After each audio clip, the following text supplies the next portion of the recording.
Welcome to ആൻവേൾഡ്. So നമുക്ക് സെറ്റിലെ ഇന്നൊരു പ്രോബ്ലം ചെയ്യാം. അപ്പോൾ നാലാമത്തെ ഒരു ക്വസ്റ്റ്യൻ സെറ്റിൽ ഉള്ളത് എന്താ, the residue of 1/1 - i² at z equal to i ആണ്. ഇതിൻ്റെ ആൻസർ എന്താണ് വരിക? റെസിഡ്യൂ കാണാനാണ്. ഇതിൻ്റെ ആൻസർ 0 ആണ്. ഓക്കെ, അപ്പോൾ 0 എങ്ങനെ വന്നു എന്നുള്ളത് ജസ്റ്റ് ഒന്ന് എക്സ്പ്ലെയിൻ ചെയ്യാം. അപ്പോൾ എന്താണ് residue? What is residue? Residue എന്ന് പറഞ്ഞു കഴിഞ്ഞാൽ നമുക്ക് കണ്ടുപിടിക്കാനൊരു ഇക്വേഷൻ ഉണ്ട്. കോംപ്ലക്സ് അനാലിസിസിൽ വരുന്നൊരു പാർട്ടാണത്. അപ്പോൾ അതിൽ കണ്ടുപിടിക്കാനൊരു ഇക്വേഷൻ ഉണ്ട്. അതല്ലാതെ സിമ്പിളി റെസിഡ്യൂ നമുക്ക് വേറൊരു തരത്തിലും നമുക്ക് കണ്ടുപിടിക്കാം. ഇപ്പോൾ എക്സാമ്പിൾ പറയുകയാണെങ്കിൽ, ഇപ്പോൾ ഇതൊരു ഫംഗ്ഷനാണ്, ഇവിടെ തന്നിട്ടുള്ളൊരു ഫംഗ്ഷൻ. ഈ ഒരു ഫോമിൽ നമുക്കൊരു ഫംഗ്ഷൻ തന്നിട്ടുണ്ടെന്ന് വിചാരിക്കുക ക്വസ്റ്റ്യനിൽ. ഇപ്പോൾ സിമ്പിളായിട്ട് നമുക്കിതിൽ നിന്ന് റെസിഡ്യൂ കണ്ടുപിടിക്കണമെന്ന് പറഞ്ഞു കഴിഞ്ഞാൽ, റെസിഡ്യൂ എന്ന് പറഞ്ഞു കഴിഞ്ഞാൽ റെസിഡ്യൂ ഓഫ് എ ഫംഗ്ഷൻ, ഇനി ഫംഗ്ഷൻ എന്ന് പറഞ്ഞു കഴിഞ്ഞാൽ 1/z-z0 ഇതിൻ്റെ കോയിഫിഷ്യൻ്റാണ് റെസിഡ്യൂ. അപ്പോൾ എന്താണ് റെസിഡ്യൂ? അതായത് നമുക്കൊരു സീരീസ് ഓഫ് എക്സ്പാൻഷൻ, ഇപ്പോൾ ഈ ഒരു ഫോമിൽ f(z) കണ്ടു. ഇതിൽ നിന്ന് റെസിഡ്യൂ കണ്ടുപിടിച്ച് കഴിഞ്ഞാൽ നമുക്ക് ഈ ഒരു ടേം മാത്രം മതി. അപ്പോൾ ഇവിടെ നോക്കൂ, ഇവിടെ z-z0² അല്ലേ വരുന്നത്. അപ്പോൾ ഇത് ഒരു ഇൻഫിനിറ്റി ആയിട്ടുള്ള സീരീസ് ആണ്. അപ്പോൾ ഇതിൻ്റെ മുമ്പത്തെ ടേമിൽ ചിലപ്പം z-z0³ ആയിരിക്കും. ഓക്കെ, അപ്പോൾ ഇത് കഴിഞ്ഞാൽ z-z0 1/z എന്നുള്ളൊരു ഫോമിലാണ്. പിന്നെ അത് കഴിഞ്ഞിട്ട് വരുന്നതൊരു കോൺസ്റ്റൻ്റ് ടേമാണ്. പിന്നെ വരുന്ന ടേം എന്താണ്? z-z0 അല്ലേ, 1/, വരാതെ. അപ്പോൾ ഇങ്ങനെ ഇൻഫിനിറ്റി ആയിട്ടുള്ളൊരു സീരീസ് ആയിക്കഴിഞ്ഞാൽ നമുക്ക് ഈ 1/z-z0ൻ്റെ കോയിഫിഷ്യൻ്റ് എന്താണോ അതാണ് റെസിഡ്യൂ വരിക. അപ്പോൾ ഇവിടെ നോക്കൂ, അപ്പോൾ മുമ്പത്തെ ക്ലാസ്സിൽ നമ്മൾ പറഞ്ഞിരുന്നു ലോറൻറ്റ് സീരീസ് അല്ലേ. അപ്പോൾ ഇതൊരു ലോറൻറ്റ് സീരീസ് എക്സ്പാൻഷനാണ്. എന്താ Laurent series? Negative n power നമ്മൾ മുമ്പ് പറഞ്ഞിട്ടുണ്ട് ക്ലാസ്സിൽ, അപ്പോൾ അത് റിപ്പീറ്റ് ചെയ്യണ്ടല്ലോ. ഇവിടെ നെഗറ്റീവ് ഇൻറ്റിജറിൻ്റെ ടേമുണ്ട്, പോസിറ്റീവ് ഇൻറ്റിജറിൻ്റെ ടേമുണ്ട് അല്ലേ. അപ്പോൾ ഇതൊരു ലോറൻറ്റ് സീരീസ്. അപ്പോൾ ലോറൻറ്റ് സീരീസ് നമ്മൾ തന്നു കഴിഞ്ഞാൽ അത് എക്സ്പാൻഡ് ചെയ്ത് കഴിഞ്ഞിട്ട് അതിൽ ഈ 1/z-z0ൻ്റെ കോയിഫിഷ്യൻ്റ് എന്താണോ വരുന്നത് അതാണ് റെസിഡ്യൂ. സിമ്പിളി റെസിഡ്യൂ എന്ന് പറഞ്ഞു കഴിഞ്ഞാൽ അങ്ങനെയാണ്. അപ്പോൾ നമ്മൾ പോൾ ഓഫ് ഓർഡർ 1 അതിന് നമ്മൾ ഇക്വേഷൻ അപ്ലൈ ചെയ്യും. നമുക്ക് ഓർഡർ n ഒക്കെ ആണെന്നുണ്ടെങ്കിൽ നമുക്കൊരു f(z) എന്ന് പറയുന്ന ഈ ഒരു ഫോമിലല്ല, വേറൊരു ഫോമിലാണ് നമ്മൾ ഇക്വേഷൻ വെച്ചിട്ട് കണ്ടുപിടിക്കുന്നുണ്ട്. അത് വേറൊരു ടൈപ്പാണ്. അപ്പോൾ ഇവിടെ നോക്കൂ, ഈ ഒരു ഫംഗ്ഷൻ തന്നിട്ടുള്ള ഫംഗ്ഷന് 1/1 - i² ആണല്ലേ. ഇവിടെ ഒരു ടേം ഉണ്ടോ? ഇങ്ങനെ ഒരു ടേം ഉണ്ടോ? 1/z-z0 എന്നൊരു ടേം ഇവിടെ വരുന്നുണ്ടോ? ഇല്ല അല്ലേ. അപ്പോൾ ഈ ഒരു ടേം വരാത്തത് കൊണ്ട് തന്നെ ഈ ടേം വരുന്നില്ല. അപ്പോൾ ഇതിൻ്റെ കോയിഫിഷ്യൻ്റ് 0 ആയിട്ടാണ് കൺസിഡർ ചെയ്യുക അല്ലേ. അപ്പോൾ ഇതിൻ്റെ കോയിഫിഷ്യൻ്റ് എന്താണ്? 0 ആണ്. ഇങ്ങനത്തെ ഒരു ടേം ഇല്ലാത്തതുകൊണ്ട് അതിന് ഇങ്ങനത്തെ ഒരു കോയിഫിഷ്യൻ്റ് ഇല്ല. അതിൻ്റെ റെസിഡ്യൂ എന്ന് പറയുന്നത് എന്താണ്? 0 ആണ്. അപ്പോൾ അങ്ങനെയാണ് ഈ ആൻസർ കിട്ടുന്നത്. അപ്പോൾ ക്ലിയർ ആയെന്ന് വിചാരിക്കുന്നു. അപ്പോൾ റെസിഡ്യൂ കാണാൻ നമുക്കൊരു സിംഗുലാരിറ്റി നമ്മൾ കണ്ടുപിടിക്കുന്നുണ്ട്. അതിൽ ഓർഡർ എന്ന് പറയുന്നതല്ലേ. അപ്പം ഒരു nth ഓർഡർ ആണെന്ന് വിചാരിക്കും. ഒരു n ഓർഡർ ആണെങ്കിൽ അതിന് റെസിഡ്യൂ കാണാനുള്ളൊരു ഇക്വേഷൻ ഉണ്ട്. റെസിഡ്യൂ എന്ന് പറയുന്നത് എന്താണ്?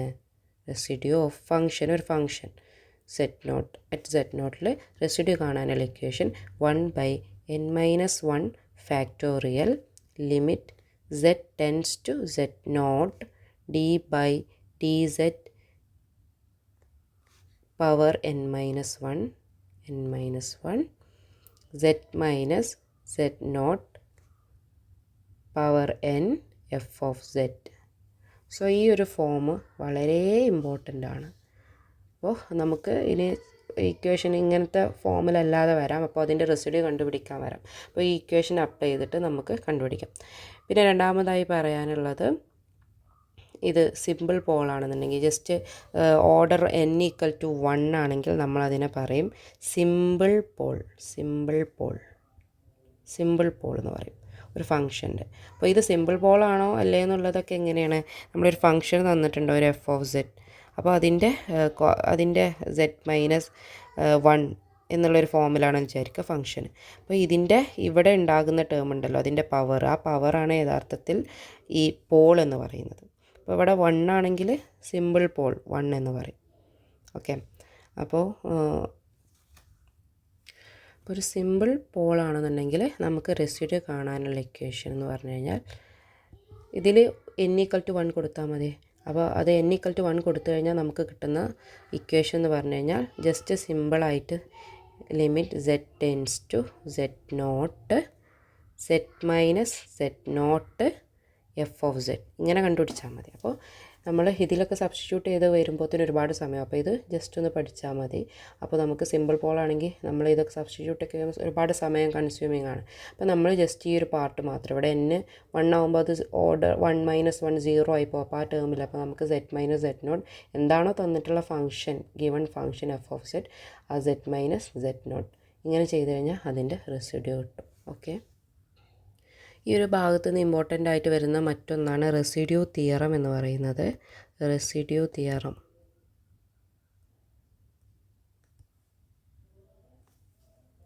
അപ്പോൾ റെസിഡ്യൂ തിയറം എന്ന് പറഞ്ഞു കഴിഞ്ഞാൽ integral closed integral f(z) dz, നമ്മളതിൻ്റെ വാല്യൂ കണ്ടുപിടിക്കുന്നത് എന്തിന് ഈക്വലാണ്? 2πi into sum of all residue. ആ ഫംഗ്ഷൻ്റെ ഈ f(z) അല്ലേ, ഈ ഫംഗ്ഷൻ്റെ സം ഓഫ് ഓൾ റെസിഡ്യൂ, നമ്മളതിൻ്റെ റെസിഡ്യൂ കണ്ടുപിടിച്ച് അതിൻ്റെ എല്ലാ റെസിഡ്യൂകളും ആഡ് ചെയ്തിട്ട് നമ്മളതിനെ 2πi കൊണ്ട് മൾട്ടിപ്ലൈ ചെയ്ത് കഴിഞ്ഞാൽ നമുക്കൊരു ഫംഗ്ഷൻ്റെ ക്ലോസ്ഡ് ഇൻ്റഗ്രൽ dz ഇൻ്റഗ്രൽ വാല്യൂവിന് ഈക്വലാണ്. അപ്പോൾ ഇതാണ് റെസിഡ്യൂ തിയറം എന്ന് പറയുന്നത്. ഈ ഭാഗത്ത് നിന്ന് വരുന്ന മറ്റൊരു ടൈപ്പ് ഓഫ് ക്വസ്റ്റ്യൻ പറഞ്ഞു കഴിഞ്ഞാൽ ഫംഗ്ഷൻ അനലിറ്റിക് ആണോ അല്ലയോ എന്ന് ചെക്ക് ചെയ്യാൻ വരും. അത് എപ്പോഴും ക്വസ്റ്റ്യനിൽ കാണുന്നൊരു ടൈപ്പാണ്. ഇപ്പോൾ ഒരു എക്സാമ്പിൾ പറയാം. അപ്പോൾ നമുക്കൊരു ക്വസ്റ്റ്യൻ തന്നിട്ടുണ്ട്. ഈ ക്വസ്റ്റ്യൻ തന്നിട്ട് ഇത് അനലിറ്റിക് ആണോ അല്ലയോ എന്ന് ചെക്ക് ചെയ്യാൻ വരും. അപ്പോൾ ഈ ഒരു ക്വസ്റ്റ്യൻ ഇത് അനലിറ്റിക് ആണോ എന്നുള്ളത് എങ്ങനെ ചെക്ക് ചെയ്യുക? അപ്പോൾ നമുക്കറിയാം, അപ്പോൾ നമ്മളൊരു ഫംഗ്ഷൻ, ഇപ്പോൾ ഒരു ഫംഗ്ഷൻ തന്നിട്ടുണ്ട് വിചാരിക്കുക. അപ്പോൾ f(z) ഇതൊരു ക്വസ്റ്റ്യനാണെന്ന് വിചാരിക്കുക. f(z) okay, u(x, y) plus i into v(x, y) ഇതൊരു ഫംഗ്ഷനാണെന്ന് വിചാരിക്കുക. അപ്പോൾ നമ്മൾ ഇതിലെ i എന്നുള്ള ടേമിൻ്റെ ഈ ഒരു പാർട്ട് v പാർട്ട് വരും, ഇത് u, ഇതൊരു ഫോർമാറ്റാണ്. അപ്പോൾ ഇതൊരു അനലിറ്റിക് ഫംഗ്ഷൻ ആണെന്നുണ്ടെങ്കിൽ ഒരു കണ്ടീഷൻ, അതിന് നമ്മൾ പറയും CR കണ്ടീഷൻ എന്ന് പറയും. CR condition. അപ്പോൾ CR കണ്ടീഷൻ എപ്പോൾ സാറ്റിസ്ഫൈഡ് ആയോ ആ സമയത്ത് ആ ഫംഗ്ഷൻ അനലിറ്റിക് എന്ന് പറയും. അനലിറ്റിക്. ഓക്കെ, അപ്പോൾ CR കണ്ടീഷൻ എപ്പോൾ സാറ്റിസ്ഫൈഡ് ആയോ അപ്പോൾ അനലിറ്റിക് എന്ന് പറയും. CR കണ്ടീഷൻ എന്ന് പറഞ്ഞു കഴിഞ്ഞാൽ കോഷി റീമാൻ കണ്ടീഷൻ. കോഷി റീമാൻ കണ്ടീഷൻ എന്താന്ന് പറഞ്ഞു കഴിഞ്ഞാൽ അത് ∂u/∂x =∂v/∂y ആണ്. അപ്പോൾ ഇതൊക്കെ ഇമ്പോർട്ടൻ്റ് ആണ് കേട്ടോ. അപ്പോൾ ഒരുപാട് റിപ്പീറ്റഡ് ക്വസ്റ്റ്യനിൽ വന്നിട്ടുള്ളതാണ്. ഇമ്പോർട്ടൻ്റ് ആയിട്ടുള്ള പോയിൻ്റ് ജസ്റ്റ് പറയാണ്. അപ്പോൾ ∂u/∂x =∂v/∂y ഇതാണ് CR കണ്ടീഷനിലെ ഒന്നാമത്തെ കണ്ടീഷൻ. വേറൊരു കണ്ടീഷൻ എന്ന് പറഞ്ഞു കഴിഞ്ഞാൽ, ഇപ്പം നമ്മൾ ∂u/∂x അല്ല എടുത്തത്, നമ്മൾ ∂u/∂y എടുക്കുകയാണെന്നുണ്ടെങ്കിൽ അതെന്തിന് ഈക്വൽ ആവണം? -(∂v/∂x) ഈക്വൽ ആയിരിക്കണം. ഓക്കെ, അപ്പോൾ ഈ രണ്ട് കണ്ടീഷനും സാറ്റിസ്ഫൈ ചെയ്താൽ നമ്മൾ ഈ ഫംഗ്ഷനിൽ നമുക്ക് u എന്നുള്ളൊരു ഫംഗ്ഷൻ z എന്തിൻ്റെ ടേംസിൽ നമുക്ക് തരും, v എന്നുള്ള അതിൻ്റെ ടേംസ് തന്നിട്ടുണ്ടോ? ഐൻ്റെ കോയിഫിഷ്യൻ ഐൻ്റെ കൂടെ ഉള്ളതാണ് v എന്നുള്ളത്. അപ്പോൾ നമ്മൾ ഈ ഒരു ഇക്വേഷൻ നമ്മളതിനെ പാർഷ്യൽ ഡിഫറൻഷ്യേറ്റ് ചെയ്ത് വിത്ത് റെസ്പെക്ട് ടു എക്സ് ചെയ്തിട്ട് യു വെച്ചിട്ട് കണ്ടിട്ട് ഇതിന് ഈക്വൽ ആണെന്നുണ്ടെങ്കിൽ അത് കോഷി റീമാൻ കണ്ടീഷൻ സാറ്റിസ്ഫൈഡ് ചെയ്തു എന്ന് പറയാം. അപ്പോൾ ഒരു കണ്ടീഷൻ മാത്രം പോരാ, നമ്മൾ ഈ രണ്ട് കണ്ടീഷനും ചെക്ക് ചെയ്തിട്ട് ഈക്വൽ ആണെന്നുണ്ടെങ്കിൽ ആ ഒരു ഫംഗ്ഷൻ അനലിറ്റിക് ആണെന്ന് പറയാം. അപ്പോൾ ആ ഒരു കേസാണ് ഇതിൽ വരുന്നത്. ഓക്കെ, അപ്പോൾ ഇത് അനലിറ്റിക് ആണോ അല്ലേ എന്ന് വരുന്ന രണ്ടാമത്തെ ടൈപ്പ് ഈ ഒരു ക്വസ്റ്റ്യൻ ആണ്. അപ്പോൾ ഇവിടെ നമുക്ക് അങ്ങനെ ∂u/∂x ഒന്നും എഴുതി കാണണ്ട. ഒരു ട്രിക്ക് ഉണ്ട് ഇവിടെ.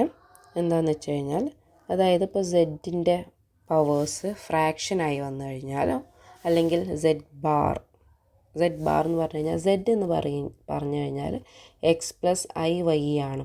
z ബാർ എന്ന് പറഞ്ഞു കഴിഞ്ഞാൽ അതിൻ്റെ നെഗറ്റീവാണ്, x-i(y) ആണ്.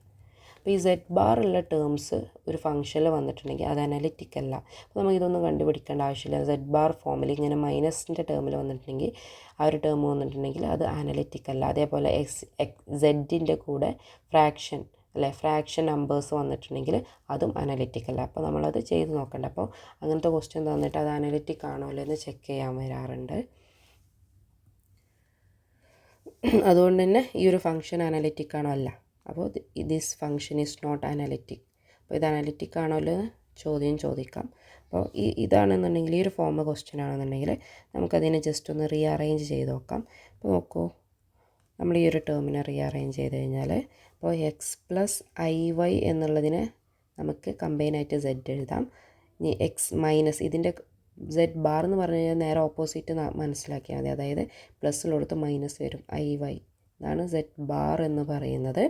അപ്പോൾ ഈ ഒരു ടേം ഇതിലുണ്ടോ നോക്കാം. അപ്പോൾ നോക്കൂ, ഇത് നമുക്ക് എങ്ങനെ എഴുതാം? 1 മൈനസ് എക്സ് ആണ്. അപ്പോൾ നമ്മൾ ഈ 1നെ അതുപോലെ എടുത്തെഴുതി നമ്മളൊരു മൈനസ് കോമൺ ആക്കി എടുത്തു കഴിഞ്ഞാൽ നമുക്കിതിനെങ്ങനെ എഴുതാം? എക്സ് മൈനസ് ഐ വൈ എന്ന് എഴുതിക്കൂടെ? അതായത് ഇത് ബ്രാക്കറ്റ് ഓപ്പൺ ചെയ്ത് കഴിഞ്ഞാൽ നമുക്ക് 1 plus x plus i y എന്ന് വരും. സോറി, ഇവിടെ മൈനസ് അല്ലേ? ഇത് ഈക്വൽ ആണല്ലോ. നമ്മളിതിനെ ബ്രാക്കറ്റ് ഇട്ടെടുത്ത് കഴിഞ്ഞാൽ ആണ്. അപ്പോൾ നമുക്കതിനെ റീഅറേഞ്ച് ചെയ്ത് നമ്മളൊരു മൈനസ് ഈ ഒരു ഫോമിലാക്കി എഴുതി. എന്നിട്ട് നമുക്കതിൻ്റെ പവർ 4 എന്നെഴുതി. ഇൻറ്റു ഇവിടെ 2 അല്ലേ? 2 പ്ലസ് അല്ലേ? ഇതെന്താണ്? എക്സ് പ്ലസ് ഐ വൈ എന്ന് പറയുന്നത് സെഡിന് ഈക്വലാണ്. അപ്പോൾ സെഡ് എന്ന് എഴുതിയാൽ മതി. 6. അപ്പോൾ ഇതെന്ന് പറഞ്ഞു കഴിഞ്ഞാൽ എന്തിന് ഈക്വലാണ്? അല്ലേ? സെഡ് ബാറിന് ഈക്വലാണ്. അപ്പോൾ നമുക്കിതിനെ എങ്ങനെ എഴുതാം? 1 മൈനസ് ഇത് സെഡ് ബാർ അല്ല, അപ്പോൾ z bar whole to the power 4 2 plus z of 6.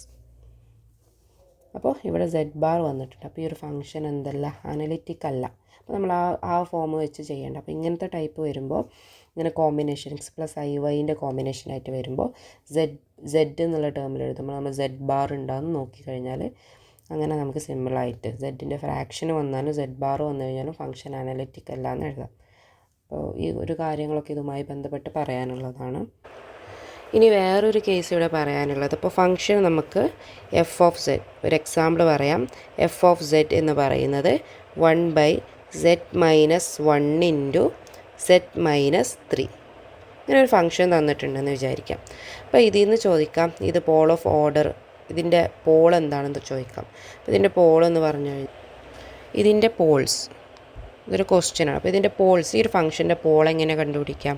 അപ്പോൾ നമ്മളൊരു 1/z എന്നുള്ള ഒരു ടേമിൽ എഴുതി. ഇതിന് നമ്മൾ ഡിനോമിനേറ്റർ 0 ആയി കഴിഞ്ഞാൽ ഈ ഒരു ഫംഗ്ഷൻ ഇൻഫിനിറ്റിക്ക് പോകും. അപ്പോൾ നമ്മൾ പറഞ്ഞിട്ടുണ്ട് എന്താണ് സിംഗുലാരിറ്റി ഒരു ഫംഗ്ഷൻ അല്ലേ? ആ ഏത് പോയിന്റിലാണോ അത് അനലിറ്റിക് അല്ല, ആ ഒരു പോയിന്റിനെ നമ്മൾ സിംഗുലാരിറ്റി എന്ന് പറയും അല്ലേ? ഫംഗ്ഷൻ അത് അനലിറ്റിക് അല്ലാത്ത പോയിന്റിനെ നമ്മൾ സിംഗുലാരിറ്റി എന്ന് പറയും. നമ്മൾ മുമ്പ് പറഞ്ഞിട്ടുണ്ട്. പോൾ എന്ന് പറയുന്നത് ഒരു ടൈപ്പ് ഓഫ് സിംഗുലാരിറ്റി നമ്മൾ മുമ്പത്തെ ക്ലാസ്സിൽ പറഞ്ഞിട്ടുണ്ട് അല്ലേ? അപ്പോൾ ഇതിൻ്റെ പോൾ എന്ന് പറഞ്ഞു കഴിഞ്ഞാൽ ആ ഫംഗ്ഷൻ എപ്പോഴാണോ ഇൻഫിനിറ്റി ആകുക. ഇപ്പോൾ ഒരു ഫംഗ്ഷൻ ഇൻഫിനിറ്റി ആകണം. എഫ് ഓഫ് സെഡ് എന്ന് പറയുന്നത് ഇൻഫിനിറ്റി ആണെങ്കിൽ 1/0 എന്നുള്ള ഫോം വരണം അല്ലേ? അപ്പോൾ ഈ ഒരു ഡിനോമിനേറ്റർ മൊത്തം 0 ആവണം. ഇത് 0 ആകാനുള്ള കണ്ടീഷൻസ് ഏതൊക്കെയാണെന്ന് നോക്കാം. ഇപ്പോൾ z-1 എന്നുള്ളത് 0 ആയാൽ മതി. ഏതെങ്കിലും ഒരു ടേം 0 ആയാൽ ഇത് കംപ്ലീറ്റ് 0 ആയി മൾട്ടിപ്ലൈ ചെയ്ത് കഴിഞ്ഞാൽ അല്ലേ? അപ്പോൾ z = 1 ആയി കഴിഞ്ഞാൽ ഇവിടെ ഈ ഒരു ഇക്വേഷൻ z-1 എന്നുള്ളത് 0 ആയില്ലേ? അപ്പോൾ z = 1 എന്നുള്ളതാണ് ഒരു പോൾ. രണ്ടാമത്തെ ടേം നോക്കിക്കഴിഞ്ഞാൽ z = 3 ആയി കഴിഞ്ഞാൽ 3 - 3 വരും, 0 ആകും. അപ്പോൾ രണ്ടാമത്തെ പോൾ എന്ന് പറഞ്ഞു കഴിഞ്ഞാൽ z = 3 ആണ്. അപ്പോൾ 2 പോൾസാണ് ഈ ഒരു ഫംഗ്ഷൻ ഉള്ളത്. ഏതൊക്കെ പോൾസാണ്? z = 1ഉം z = 3. z = 1 ആയി കഴിഞ്ഞാലും ഈ ഡിനോമിനേറ്റർ ടേം 0 ആകും. z = 3 ആയി കഴിഞ്ഞാലും ഈ ഒരു ടേം 0 ആകും. 1/0 ഇൻഫിനിറ്റി ഫംഗ്ഷൻ ഇൻഫിനിറ്റി ആയി പോകും. ഇനി ഇവിടെ ശ്രദ്ധിക്കേണ്ട ഒരു കാര്യം, ഈ z = 1 എന്നുള്ള നമ്മൾ സബ്സ്റ്റിറ്റ്യൂട്ട് ചെയ്ത ടേം z-1 എന്നുള്ള ഈ ടേം ആണല്ലോ അല്ലേ? ഇതിൻ്റെ പവർ എന്താണ്? 1 ആണ്. അപ്പോൾ ഇത് പോൾ ഓഫ് ഓർഡർ 1 എന്ന് പറയും. പോൾ ഓഫ് ഓർഡർ 1 എന്ന് പറയും. ഇനി നമ്മൾ z = 3 കണ്ടുപിടിച്ച ടേം ഈ ഒരു ടേം ആണ് അല്ലേ? അപ്പോൾ ഈ ഒരു ടേം അല്ല z-3 എന്നുള്ള ടേമിൻ്റെ പവർ നോക്കിക്കഴിഞ്ഞാൽ ക്വസ്റ്റ്യനിൽ 2 ആണ്. അപ്പോൾ ഇതിനെ നമ്മൾ പറയും z = 3 pole of order 2. Okay, അപ്പോൾ ഈ ഒരു പോളിൻ്റെ ഓർഡർ 2ഉം ഈ പോൾ ഓഫ് ഓർഡർ 1ഉം ആണ്. അപ്പോൾ ഇങ്ങനെയാണ് ഇത് വരുന്നത്. അപ്പോൾ ഈ ഒരു ക്വസ്റ്റ്യനും പ്രീവിയസ് ആയിട്ട് വന്നിട്ടുള്ള മോഡലാണ് സെറ്റ് എക്സാമിന്. സോ നമുക്കൊരു ക്വസ്റ്റ്യൻ ചെയ്ത് നോക്കാം. ഇപ്പോൾ F of Z equal to e⁻²z divided by z-1 z-2 അല്ല ഈ ഒരു ഫോമിലാണെന്നുണ്ടെങ്കിൽ നമ്മൾ പറഞ്ഞു സിമ്പിൾ പോൾ എന്ന് പറയുമ്പോൾ n=1 വരും. ഇവിടെയും പവർ 1 ആണ്, ഇവിടെയും പവർ 1 ആണ്. അപ്പോൾ ഇത് രണ്ടും ഇവിടെ രണ്ട് പോൾസ് വരില്ല. z=1ലും ഈ ടേം 0വും z=2ലും ഈ ടേം 0. രണ്ട് പോൾസാണ് വരുന്നത്. രണ്ടും ഓർഡർ എന്ന് പറയുന്നത് n=1 സിമ്പിൾ പോളാണ് വരുന്നത്. സിമ്പിൾ പോൾ ആണെന്നുണ്ടെങ്കിൽ നേരത്തെ പറഞ്ഞ ഇക്വേഷൻ അനുസരിച്ച് റെസിഡ്യൂ കാണാനുള്ള ഇക്വേഷൻ ഇതാണ്. Limit of z → z0 z - z0 into F of z ആണ്. അപ്പോൾ ഈ ഒരു ഫോമിൽ വെച്ച് നമുക്ക് കാൽക്കുലേറ്റ് ചെയ്യാം. അപ്പോൾ z=1 പോൾ ഓഫ് ഓർഡർ 1 ആണെങ്കിൽ ഇവിടെ z0 എന്നുള്ളത് എന്താണ് 1 ആണ് അല്ലേ. അപ്പോൾ റെസിഡ്യൂ കാണാനുള്ള ഇക്വേഷൻ z0=1. ഈ ഒരു ഇതാണ് ഫസ്റ്റ് പോൾ അല്ല. അപ്പോൾ ഇതിന് കറസ്പോണ്ടിങ് ആയിട്ടുള്ള റെസിഡ്യൂ കണ്ടുപിടിക്കുക. അപ്പോൾ z ഇവിടെ z0 ഇതാണ് നമ്മളെ പോൾ അല്ലേ. അപ്പോൾ =1 എന്ന് കൊടുക്കുക. z - z0 അല്ലേ. അപ്പോൾ z - 1 ആണ്. പിന്നെ ഫംഗ്ഷൻ അതുപോലെ എടുത്തെഴുതുക. ഈ ഒരു ഫംഗ്ഷൻ അതുപോലെ എടുത്തെഴുതി. ഓക്കെ. അപ്പോൾ നമ്മൾ ഈ ഒരു ടേമും ക്യാൻസലായിപ്പോയി. എന്നിട്ട് നമ്മൾ ലിമിറ്റ് അപ്ലൈ ചെയ്യുകയാണ്. അപ്പോൾ നമുക്ക് ഈ ഒരു ടേം മാത്രമാണ് ഉള്ളത്. ഈ ഒരു ടേമിൽ ലിമിറ്റ് അപ്ലൈ ചെയ്തു. എന്താ ലിമിറ്റ്? നമ്മളെ പോളാണല്ലേ. z → 1. അപ്പോൾ നമ്മൾ ഇവിടെ z പകരം 1 എന്ന് സബ്സ്റ്റിറ്റ്യൂട്ട് ചെയ്ത് കഴിഞ്ഞാൽ നമുക്കിവിടെ 1 - 1 എന്താണ് വരിക? -1 അല്ലേ. ഇവിടെ z=1 ആണ്. അപ്പോൾ 2z ആണ്. അപ്പോൾ 2 വരും. അപ്പോൾ നമുക്ക് ഫസ്റ്റിന് കറസ്പോണ്ടിങ് ആയിട്ടുള്ള റെസിഡ്യൂ കിട്ടി. സിമിലർലി ഇതുപോലെ തന്നെ അപ്ലൈ ചെയ്ത് നമുക്ക് സെക്കൻഡ് കേസും കിട്ടും. z=2 ആണ് രണ്ടാമത്തെ പോൾ. അതിലെ റെസിഡ്യൂ ഇതേപോലെ നമ്മൾ അപ്ലൈ ചെയ്ത് കഴിഞ്ഞാൽ ഇവിടെ ക്യാൻസലായി പോകുന്ന ഈ ടേം, ഈ രണ്ടിന് പകരം ഈ ടേമാണ് അവിടെ ക്യാൻസലായി പോവുക. അപ്പോൾ z - 1 എന്നുള്ള ടേം വരും. z=2 അല്ലേ. ഇവിടെ പോൾ എന്ന് പറയുന്നത് z=2 ആണ്. അപ്പോൾ അതിന് ലിമിറ്റ് എന്ന് പറയുന്നത് എന്തേക്കാരം? രണ്ടാമത്തെ കേസിൽ z → 2 ആണ് വരിക. അപ്പോൾ 2 വരുമ്പോൾ ഓക്കെ 2 വരുമ്പോൾ ഈ ഒരു കേസാണ് വരിക. ഇവിടെ 2z 4 ആയി വരും അല്ലേ. 2 × 2 4 ആണ്. z 2 ആയതുകൊണ്ട് ഇവിടെ 1. അപ്പോൾ ഇതാണ് ഇതിൻ്റെ റെസിഡ്യൂ. ഇപ്പോൾ രണ്ട് റെസിഡ്യൂകളുടെ സമ്മാണ്. സം ഓഫ് റെസിഡ്യൂ എന്ന് പറഞ്ഞു കഴിഞ്ഞാൽ ഇത് രണ്ടും ആഡ് ചെയ്തതാണ്. ഇത്രയും കാര്യങ്ങളാണ് ഈ ഒരു ഭാഗത്തു നിന്ന് പറയാനുള്ളത്. നിങ്ങൾക്കിത് ഹെൽപ്ഫുൾ ആണ്, അത് യൂസ്ഫുൾ ആണെന്ന് വിചാരിക്കുന്നു. അപ്പോൾ ഇത് യൂസ്ഫുൾ ആണെന്നുണ്ടെങ്കിൽ ജസ്റ്റ് കമൻറ്റ് ചെയ്തിട്ട് പറയാം. അപ്പോൾ നമുക്ക് ഇത്തരത്തിൽ പുതിയ വീഡിയോസ് ചെയ്യണമെന്നുണ്ടെങ്കിൽ ഇത്തരത്തിൽ കമൻറ്റ് കാണുമ്പോൾ നമുക്ക്, അല്ലാന്നുണ്ടെങ്കിൽ നമ്മൾ മറ്റുള്ള പ്രോബ്ലംസ് ഇവിടെ നെറ്റ് HSSTയുമായി ബന്ധപ്പെട്ട പ്രോബ്ലംസിൻ്റെ വീഡിയോ ചെയ്യാമെന്നാണ് വിചാരിക്കുന്നത്. അപ്പോൾ സെറ്റിൻ്റെ കൂടുതലായിട്ട് ആവശ്യമുണ്ടെന്നുണ്ടെങ്കിൽ ഇത് യൂസ്ഫുൾ ആണെന്നുണ്ടെങ്കിൽ ജസ്റ്റ് കമൻ്റായിട്ട് അറിയിക്കുക. Okay, thank you.